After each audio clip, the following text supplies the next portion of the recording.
Reporter ने चीन की आर्मी की पोल खोल दी कि वो पहाड़ों पे नहीं लड़ सकती, तो चीन ने उसका जेल कर दिया और इस दबाव को कम करने के लिए उसने बॉर्डर पर बुलेट ट्रेन वगैरह को पहुंचा दिया है और साथ ही वहां पे अपने S-400 मिसाइलों को एक्टिवेट कर दिया। इसका भारत पर क्या असर पड़ता है इसको समझते हैं। देखिए, चीन की मीडिया ने कहा है कि चीन की जो सेना है वो हाई एल्टीट्यूड पे नहीं लड़ सकती, जो तिब्बत का पठार वाला एरिया, और ये रियलिटी है क्योंकि चाइना ने अपनी सेना को हाई एल्टीट्यूड पर ट्रेनिंग देने के मतलब उस तरफ से ट्रेनिंग ही नहीं दिया है। वहीं दूसरी ओर भारत जो है 1970 से बेहतरीन ढंग से अपनी सेना को माउंटेन के लिए रेडी कर रहा है। हमारे पास अलग से स्पेशलाइज माउंटेन रेजिमेंट है सब, और हम लोग हमेशा उसको, चाहे वो अब हमारी जलवायु भी उस तरह से उत्तराखंड या अरुणाचल प्रदेश नॉर्थ ईस्ट से जो सैनिक भर्ती होते हैं वो पहाड़ की लड़ाई में बहुत बेस्ट होते हैं। और पूरी दुनिया का जब सर्वे किया गया तो पूरी दुनिया, इस पृथ्वी पर सबसे बेहतरीन अगर पर्वतों पर लड़ने के लिए कोई सैनिक है सब, तो वो भारत की सेना वेल ट्रेंड है। अब इसमें चीन पूरी तरह बौखला गया और अपने जो था रिपोर्टर उसको क्या कर दिया, जेल कर दिया।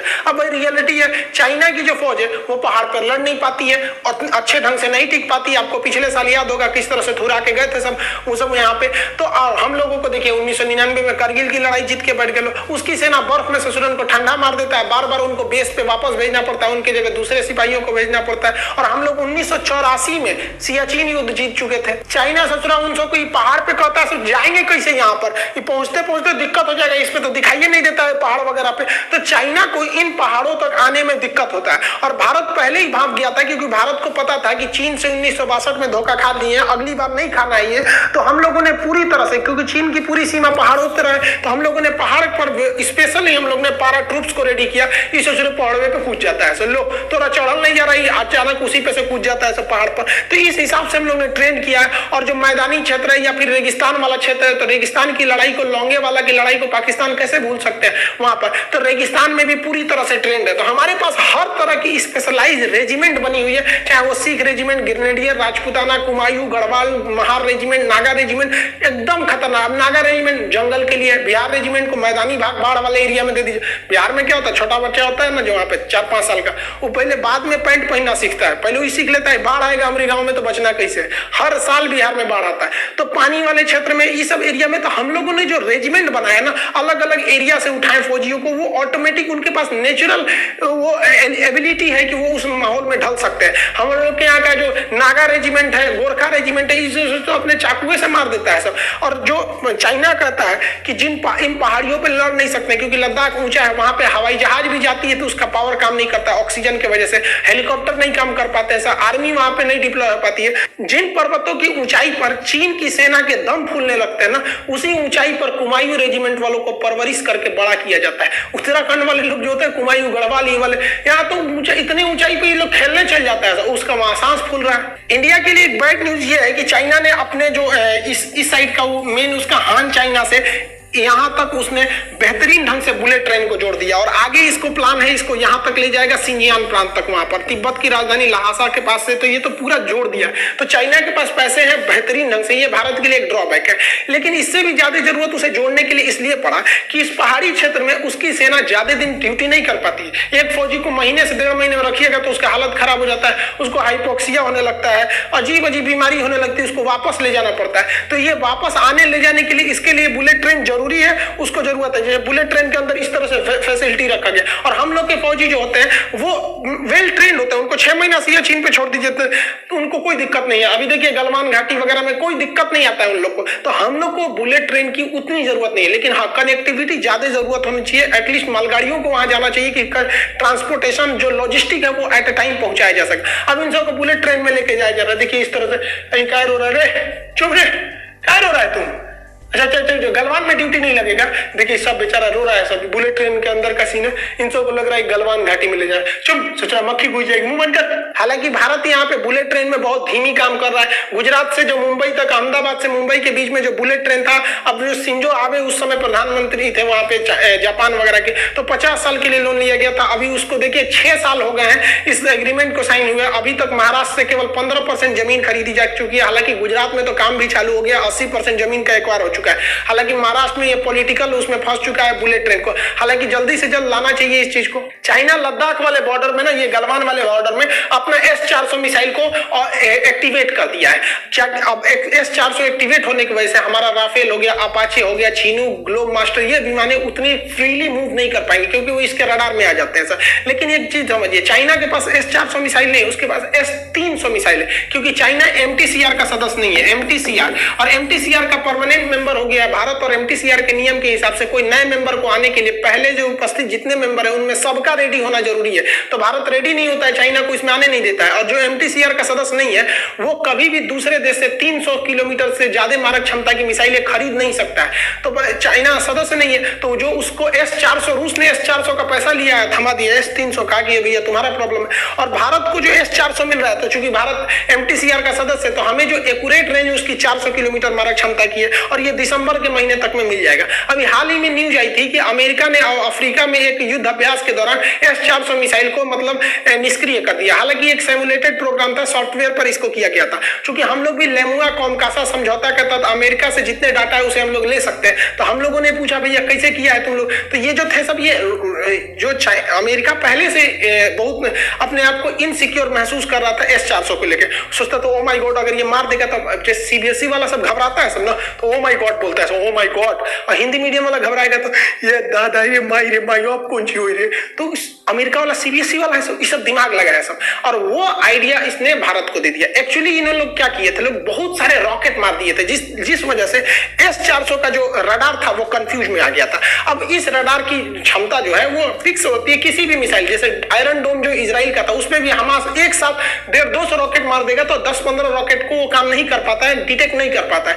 तो वो वही काम किया अमेरिका ने। तो भारत ने भी इसको ध्यान में रखते हुए इसके क्या किया कि उन्होंने भी परीक्षण किया। पिनाका जो हमारा रॉकेट है, मल्टी बैरल रॉकेट लॉन्चर, इससे 1 मिनट में 36 रॉकेट मारा गया एक ही टारगेट पे। अब 36 आएगा अगल बगल में तो रडार कंफ्यूज हो जाएगा। तो उधर चाइना तैयारी कर रहा है, इधर भारत भी तैयारी कर रहा है। ऐसा नहीं है कि हम हाथ पे हाथ रख के बैठे हैं। अभी हाल ही में हम लोग ने अग्नि प्राइम मिसाइल का परीक्षण किया। हालांकि अग्नि मिसाइल पहले से थी, इसकी रेंज को भी 1000 से 1500 किलोमीटर किया गया। ये सस्ती और हल्की भी है, और सबसे बढ़िया बात है कि इसमें कैनिस्टर जोड़ दिया गया।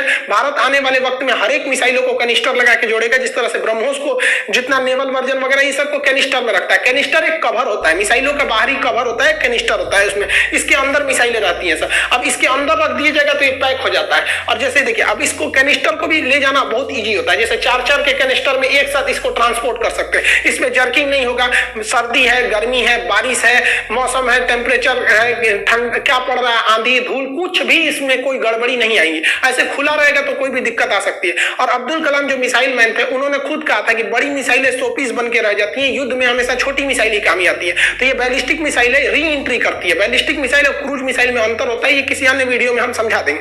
तो ये बहुत जरूरत पड़ेगी खास करके अरुणाचल प्रदेश के एरिया में। हम लोग का अगर चाइना से युद्ध भी होता है तो अग्नि 5 एक लास्ट ऑप्शन रहेगा, क्योंकि वो अगर अग्नि 5 का प्रयोग भारत कर दिया तो समझिए कि थर्ड वर्ल्ड वॉर चालू हो जाएगा, क्योंकि छोटा मोटा नहीं रह जाएगा। तो छोटी लड़ाइयों में ब्रह्मोस और अग्नि 1 जैसी ही मिसाइलें काम आएंगी। तो अभी इसको क्या किया गया है, बहुत एडवांस वर्जन इसका ट्रायल किया गया है। और भारत ने चीन पर जो चीन उधर से अपना फौज बढ़ा रहा है, तो इसको देखते हुए वो भारत सरकार ने बॉर्डर पे चीनूक हेलीकॉप्टर को तैनात कर दिया। ये बहुत ही बेहतरीन डबल रोटर का ये लिफ्ट हेलीकॉप्टर है। इतना खतरनाक है ससुरा कि एक साथ ही 60-70 फौजियों को आराम से वेल इक्विपमेंट ले जाके ड्रॉप कर सकता है। कुछ ससुरा टांग लेता है, जीप टांग लिए यहाँ पे, टैंक टांग लेता है। यहाँ पर देखिए ससुरा वो हेलीकॉप्टर टांग लिया। कभी कभी क्या होता है कि दूर एरिया में है, लद्दाख वगैरह में हेलीकॉप्टर बिगड़ गया। अब ससुरा बिगड़ गया तो आएगा कैसे, इंजीनियर उतना दूर जाएगा कैसे, हर चीज तो इंजीनियर चल जाएगा। कोनो सुई लगाना है जाके हेलीकॉप्टर को कि डॉक्टर साहब चल गए, चल लगा दे रहे हो सुई। यहाँ पे अरे सुई लगाने से नहीं ना ठीक हो जाएगा, लेके आना पड़ेगा वर्कशॉप में।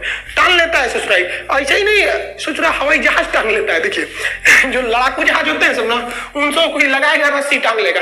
बहुत खतरनाक है चीनूक हेलीकॉप्टर। हालांकि अमेरिका में इसका नाम, अमेरिका ने इसे बनाया है, बोइंग कंपनी। अमेरिका में एक हवा भी चलती है चीनूक हवा, इसे आइस हीटर या हिम भक्षी कहते हैं। ये गर्म हवा होती है, बर्फ को पिघला देती है। ये हम मैप के क्लास और ज्योग्राफी दोनों में पढ़ाए थे। आप आंसर दीजिएगा कमेंट करके कि चीनूक हवा जो होती है वो किस घास के मैदान में चलती है। अब आप बताइए, इसको हम पढ़ा चुके हैं कौन सी घास के मैदान में। देखिए एक और समस्या चाइना के पास क्या है, वो पहाड़ी एरिया, और पहाड़ी एरिया में आर्टिलरी जो होती है बहुत खतरनाक होती है। हम लोग जब 1999 में हारे, मतलब हारे तो नहीं, पूरी तरह से जीत ही गए थे, लेकिन क्षति बहुत हुई थी, क्योंकि पाकिस्तान जो थी वो उधर आर्मी जो पाकिस्तान की थी वो आतंकवादियों के आड़ में आर्टिलरी फायरिंग कर रही थी, और हम लोग की आर्टिलरी इतनी ऊपर तक पहुंच कैसे जाएगा, इस पे आदमी नहीं पहुंच, ससुरा इस पे रिक्शा नहीं चढ़ पाएगा, आप आर्टिलरी या टैंक चढ़ाइएगा, यहाँ पे साइकिल ना चढ़ पाएगा उस पर। तो इसके लिए बनाया गया स्पेशल M777 हैविटजर। ये ससुरा दिखने में बहुत छोटा है, कहीं सेट हो जाता है, देखिए हाइट साइज में तो ठीक ठाक है, कहीं सेट हो जाएगा, अब मारेगा बफोर्स से तगड़ा। सोचिए जिस कारगिल की लड़ाई में, जो कारगिल की लड़ाई जिताया था बफोर्स, वो पहाड़ पे नहीं चढ़ पाता, नीचे ही से मारना, इस ससुरा चढ़ जाता है और इसको खतरनाक बना देता है चिनूक। चिनूक ससुरा जन्मे करते ही टांग के लेके चल जाता है, अब कहीं पे भी उठा के लेके चल जाएगा। इसलिए ये दोनों का कॉम्बिनेशन बहुत खतरनाक है, जय और वीरू है सब ससुरा, कोई भी गब्बर आएगा नहीं छोड़ेंगे सब ये सब। और इसकी खासियत क्या है, ये बर्फ में भी उतर सकता है।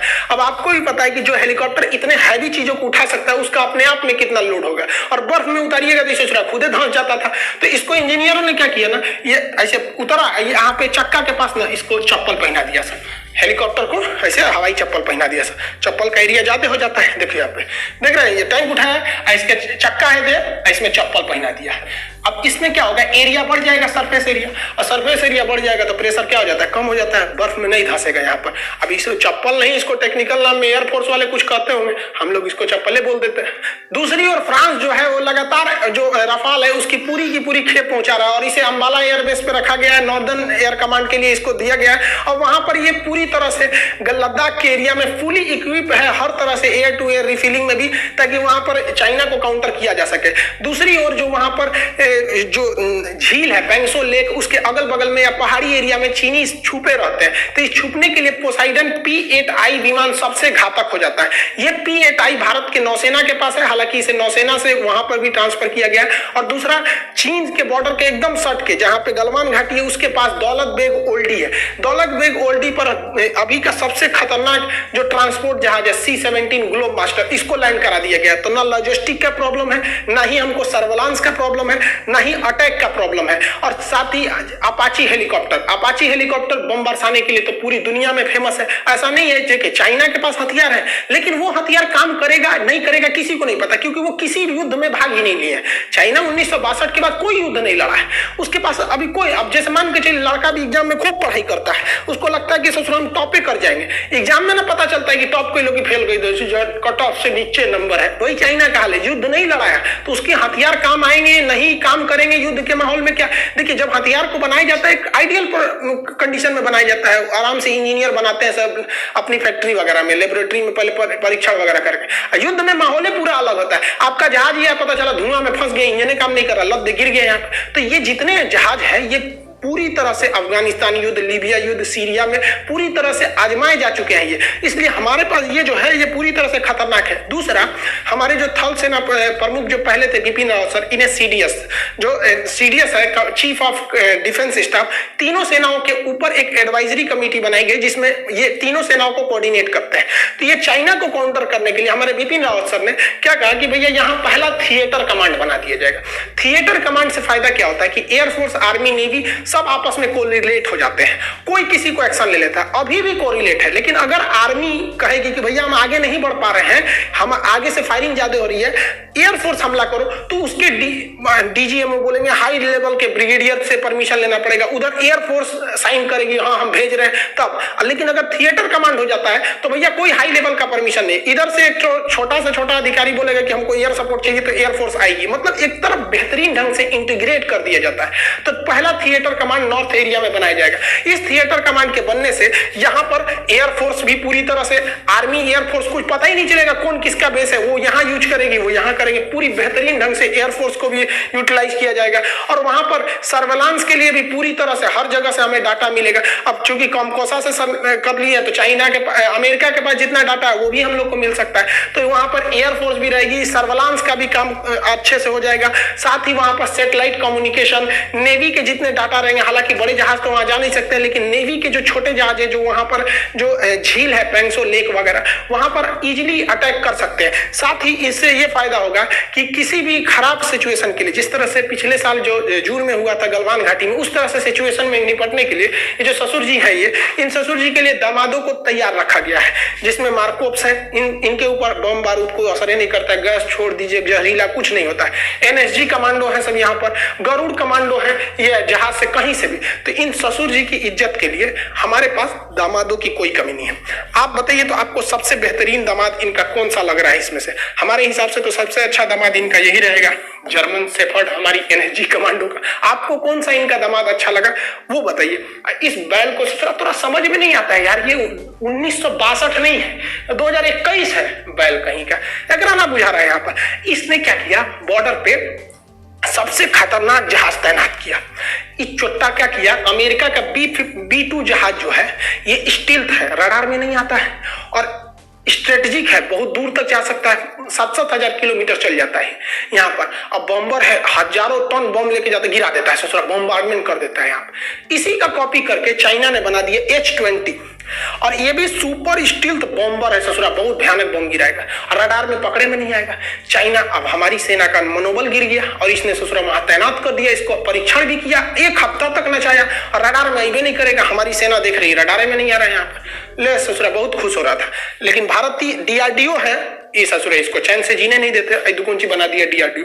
देख रहे हैं, ये लग रहा है कोनो घर का ढलैया होने वाला है, सेंटरिंग ठोकले से ना, ये सेंटरिंग नहीं ठोका है भैया, इसे कहते हैं OTH, over the horizon radar. ये कोनो जहाज को 5000 किलोमीटर दूर से पकड़ लेता है। चाइना खुश हो रहा था, हमरा रडार में पकड़े नहीं आएगा। अरे बैल ससुरा, तोरा जहाज उड़ने से पहले कि मैं पकड़ में आ जाएगा, जैसे रनवे छोड़ेगा पकड़ा जाएगा 5000 किलोमीटर से। मतलब अगर रूस में जहाज उड़ रहा है ना, तो लद्दाख में पता चल जाएगा ये होराइजन रडार से कि ससुरा रूस में जहाज उड़ रहा है। ससुरा तो चाइना को कौन पूछता है। तो ये ओवर द होराइजन रडार कैसे काम करता है और स्टील्थ कैसे होते हैं, स्ट्रेटेजिक और टेक्टिकल बॉम्बर ये सब कैसे काम करते हैं, इसको हम नेक्स्ट वीडियो में अगर आप कहेंगे तो बना देंगे कि ये ओवर द होराइजन रडार, ये OTH रडार कैसे काम करता है। आपको लग रहा होगा कोनो दूसरा बिल्डिंग है इतना ऊंचा, बहुत ऊंचा होता है यहाँ पर, 5-5 हजार किलोमीटर दूर से ये चीजों को बता देता है। तो आई होप आप समझ गए होंगे कि चाइना उधर तैयारी कर रहा है, तो हम लोग भी अपने बॉर्डर पर चूड़ियां पहन के नहीं बैठे हैं। चाहे हमारी सेना हो, एयरफोर्स हो, नेवी हो या DRDO के वैज्ञानिक हो, सबको पता है कि भैया 2062 का जो 1962 में घटना हुई थी उसका हमको तो बदला लेना है। साथ ही साथ जो 50 साल हो रहा है इधर में, इस समय 60 साल का जो ब्याज जोड़ना है, तो इस ब्याज को भी पूरी तरह से जोड़ के हम लोग को लेना रहेगा। तो आई होप आप इसे समझे होंगे। नेक्स्ट क्लास में आपको OTH रडार के बारे में समझा देंगे।